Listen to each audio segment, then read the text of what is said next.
তখন নবী করিম সাল্লাল্লাহু আলাইহি ওয়াসাল্লাম বলতেছেন যে হাসরের ময়দানের এক ব্যক্তির অবস্থা দেখে আসছে। হাসরের ময়দানের ওই ব্যক্তি সে দুনিয়ার ভিতরে তো নানা রকমের পাটপাড়ি জিটারি টিটারি সবকিছু শেষ করে আল্লাহ তাআলার কাছে নিজের তো সে আখিরাতের ওই ময়দানে গিয়েও সে পাটপাড়ির চেষ্টা করে। দুনিয়ার ভিতরে যেটা খারাপ সে কিন্তু সবখানে বিপদে পড়লে দেখেন না খারাপ লোকগুলি খুব ভালো মানুষের একটা রূপ নেয়।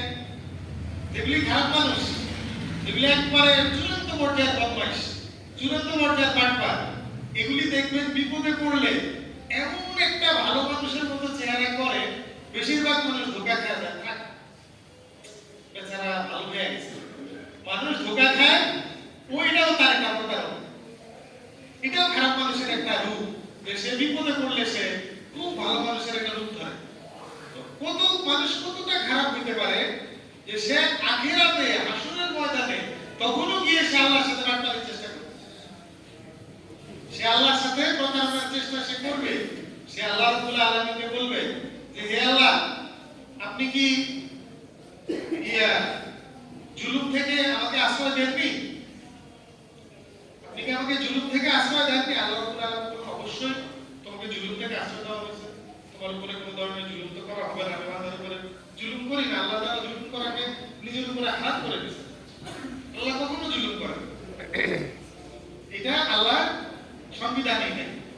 আল্লাহ কখনো নিজের উপরে জুলুম করে না, নিজে কখনো কারো উপরে জুলুম করে না। তো বান্দা তো এটা জানে, তো এজন্য সে আল্লাহর আটকানোর জন্য বলবে এই কথা যে হে আল্লাহ, আপনি কি আমাকে জুলুম থেকে আশ্রয় দেন নাই?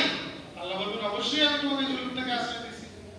তখন সে আল্লাহ রাব্বুল আলামিনকে বলবে যে হে আল্লাহ, তাহলে আমি আজকে আমার বিরুদ্ধে অন্য কারোর কোনো সাক্ষীকে আমি মানব না। আমি কোনো ধরনের কোনো অপরাধ করছি, সেটার জন্য আপনি অন্য কাউকে সাক্ষী হিসেবে পেশ করবেন, সে যে ধরনের সাক্ষী, যত ধরনের হতে পারে, এখন সেটা মানুষ হতে পারে, ফেরেশতা হতে পারে, ইট পাথর হতে পারে, যে কোনো জিনিস হতে পারে। বলে আমি আমার বিরুদ্ধে অন্য কোনো কারো সাক্ষ্য গ্রহণ করব না, এই কথা সে বলে দেবে। এই কথার উত্তরে তো আল্লাহ রাব্বুল আলামিন তাকে কোনোভাবে যুক্তিও দিতে পারতেন বা অন্য কিছু, ওই লাইনে আল্লাহ রাব্বুল আলামিন যাবেন না। আল্লাহ বলবেন ঠিক আছে, তোমার কথা মেনে নেওয়া হলো, তুমি যেটা বলছো তোমার কথা মেনে নেওয়া হইলো। আজকে যে তোমার বিচার কাজ সম্পাদন করা হবে, তোমার বিচার কাজ আজকে সম্পাদন করা হবে, তোমার বিচার কাজের জন্য তোমার বিরুদ্ধে অন্য কারো কোনো সাক্ষ্য গ্রহণ করা হবে না। এই কথা বলে আল্লাহ রাব্বুল আলামিন তার মুখের কথা বলাকে মুখের উপরে কষ্ট করে দেবেন, মুখ বন্ধ, মুখ বন্ধ, মুখ আটকে দেবেন, মুখে মোহর মেরে দেওয়া হবে, মুখে আটকে দেওয়া হবে, বন্ধ করে দেওয়া হবে। মুখে আটকে দেয়া তার শরীরের বাকি সমস্ত অঙ্গ প্রত্যঙ্গগুলিকে আল্লাহ তাআলা কথা বলার শক্তি দেবেন।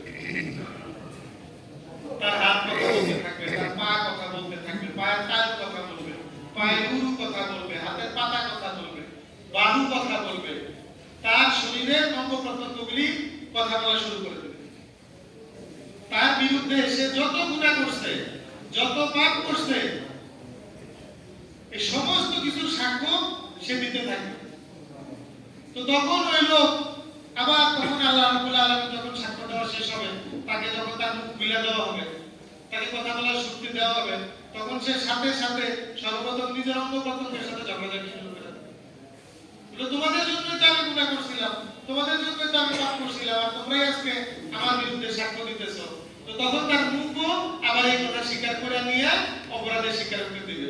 রাসূল সাল্লাল্লাহু আলাইহি সাল্লাম এই দৃশ্য দেখে আসছিলেন, সে নিজেও একটা পর্যায়ে স্বীকার করে দিল যে না, আমি সমস্ত গুনাহগুলি করছি। মানুষ দুনিয়ার ভিতরে যত গুনাহ করবে, যত পাপ করবে, ওইরকম যেরকম তার প্রত্যেকটা অঙ্গ প্রত্যঙ্গ শরীর সাক্ষী দেবে।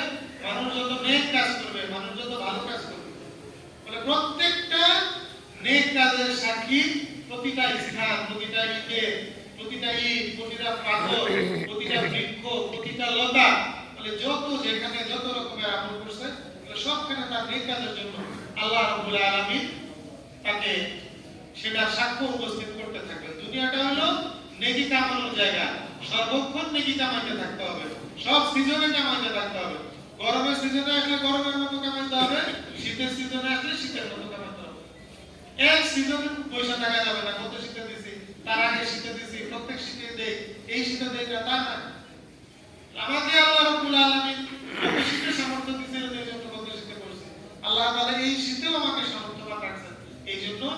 শীতেও আমি করব, আমি গরিব দুঃখীর পাশে গিয়ে দাঁড়াবো, অসহায়ের পাশে দাঁড়াবো।